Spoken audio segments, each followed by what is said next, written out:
اللهم صل على سيدنا محمد وعلى آله وصحبه أجمعين. هنعمل مع بعض الفاصوليا البيضة.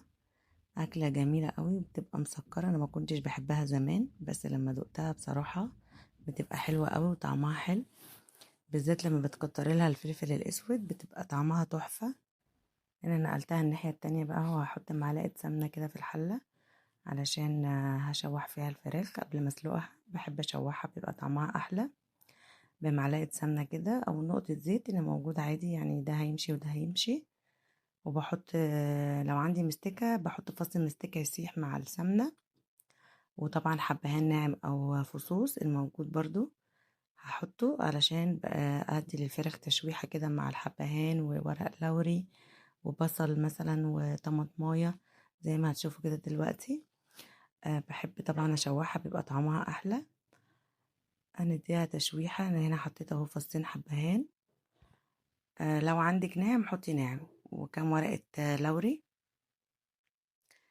هشوحهم كده شوية مع بصلاية وطماطماية، بريحتها بتفرق قوي قوي وهي بتستلق لما بتعملي الخطوة دي، غير لما بنغلي المية ونحطها طبعا على طول فيها. لما بتتشوح كده البهارات دي مع البصلاية والطماطماية بتبقى ريحتها أحلى وطعمها بيكون أحلى، حتى القوام بتاع الشوربة بتاعك بتلاقيه حلو قوي.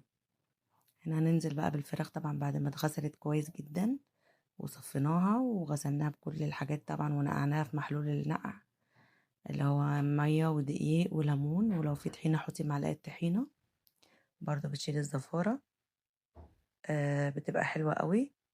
وبعدين هنشوحها بقى كده تشويحة، والعادي بقى اللي هو هننزل بالمية بتاعت الفراخ وبس. على كده انا عايزة بس اقول معلومة يا جماعة، بالنسبة ان شاء الله شهر رمضان قرب بإذن الله، ربنا يجيبه علينا جميعا وعلى أمة محمد بالخير والبركة، وربنا يا رب كده يبلغنا رمضان لا فاقدين ولا مفقودين. اللهم امين، وكل عام وكلكم طيبين وبألف صحة وخير يا رب. موضوع تفريزات رمضان اللي هو بيكون قبلها بفترة ده، يعني بصراحة أنا مش بشجع الحكاية دي خالص، أو أنا مش من النوع اللي بفرز عشان الحقيقة يعني، لأن أنا ما عنديش دي فريزر. أنا عندي تلاجة عادية خالص، فالفريزر بتاعها حجمه محدود.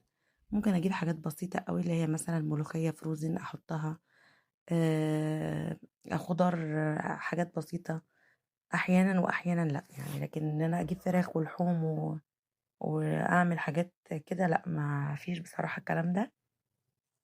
دي حاجة. الحاجة التانية ان لو فرزناها قبل رمضان بشهر زي الناس اللي فرزت بدري دي، اكيد ايدينا هتيجي عليها وهنستعمل من. انا هنا حطيت حبة قرفة كده ناعمة مع عودين قرفة صغيرين، برضو بتفرق في طعم شوربة الفراخ. مش هتحسوا اصلا بطعمها في الاخر، بس هي حلوة برضو. آه، بتقضي طبعا على الزفرة. احنا معنا يعني طبعا احنا غسلينها كويس، بس برضو الحاجات دي بتدي طعم حلو للشوربة. بس يا جماعة، فموضوع التفريزات ده في ناس كتير بتفرز قبلها من شهر رجب. انا شفت كتير فيديوهات ان هما بيفرزوا حاجة رمضان وكده، مع احترامي ليهم طبعا وهم متعودين على كده. ففي ناس مش معاها ان هي تفرز او مش عندها مكان تفرز فيه، فمش بتفرز. فرمضان بيجي طبعا بخيره على الناس كلها، وسبحان الله بيبقى فيه بركة في الأكل وفي الشرب وفي كل حاجة. يعني ده شهر البركة فعلا، فإن شاء الله بإذن الله يجي بالخير على الجميع بإذن الله. فأنا حبيت بس أتكلم في النقطة دي، إن كل واحد براحته وكل واحد طبعا واللي متعود عليه. بس فربنا إن شاء الله يدي كل واحد رزق ولاده بإذن الله. أنا نقلت طبعا الفراخ كده الناحية التانية، وهحط بقى معلقة سمنة علشان طبعا هنعمل رز بالشعرية، وده العادي اللي كلنا عارفينه. مش محتاجة برضو أعلمكم الرز بالشعرية، بس هو فكرة الفيديو النهاردة هي طريقة الفاصوليا البيضة اللي في ناس كتير ما بتحبهاش. الفاصوليا البيضة يا جماعة زي ما قلت لكم في أول الفيديو، بتحب الفلفل الأسود كتير. يعني لما بتحط لها فلفل أسود كتير بيبقى طعمها حلو جدا. حتى ممكن بعد ما تطفي النار عليها، انت حاطة فلفل أسود وحاطة توابلك وكل حاجة، زودي شوية فلفل أسود كده على الوش، خليه طعمه باين فيها، بتبقى طعمها حلو جدا، هتفرق معاكم بجد. وبس طبعا هنعمل شوية رز كده بشعرية والأكل كده يعني مزاج بقى. أحيانا كده بنحتار، ما بنبقاش عارفين نفكر هناكل ايه. فأنا بصراحة كان عندي الفاصوليا دي، أنا ما اشتريتهاش، كانت موجودة عندي تقريبا بقى لها سنة تقريبا عندي من رمضان اللي فات.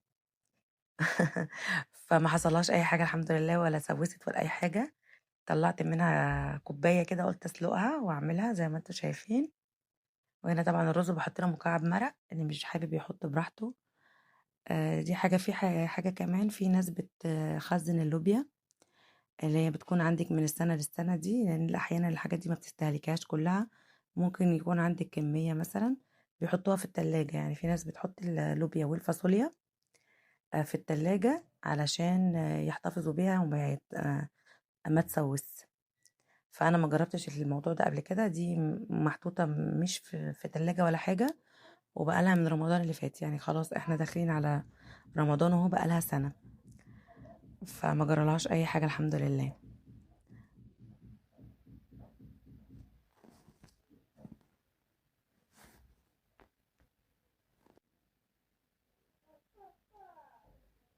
ولما تسلقوها طبعا اسلقوها كويس علشان ما تبقاش جامدة، لأن هي لو اتحطت في الصلصة عمرها ما هتكمل سوا في الصلصة. لازم تستوي في المية كويس. أنا حطيت حبة سكر صغيرين في المية عشان تساعد على التسوية بتاعتها، لأن هي بتبقى جامدة شوية في التسوية، بتاخد وقت شوية. فحطيت لها حبة سكر، رشة سكر كده صغيرة، واستوت معايا. يعني خدت زي نص ساعة كده على البوتاجاز وقت ان هي تستلق فيه، يعني حوالي نص ساعة كده.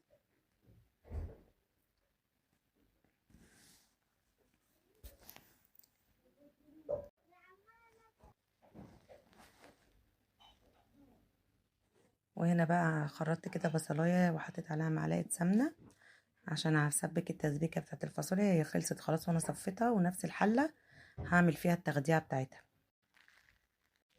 طبعا هنخلي البصل كده يعني يصفر معانا، مش شرط يتحمر. حطيت حبة فلفل اسود، دايما بحب احط فلفل اسود مع البصل وانا بشوحه، بيفرق اوي في طعم الخضار او اي حاجة بتعمليها، حتى لو صلصة مكرونة.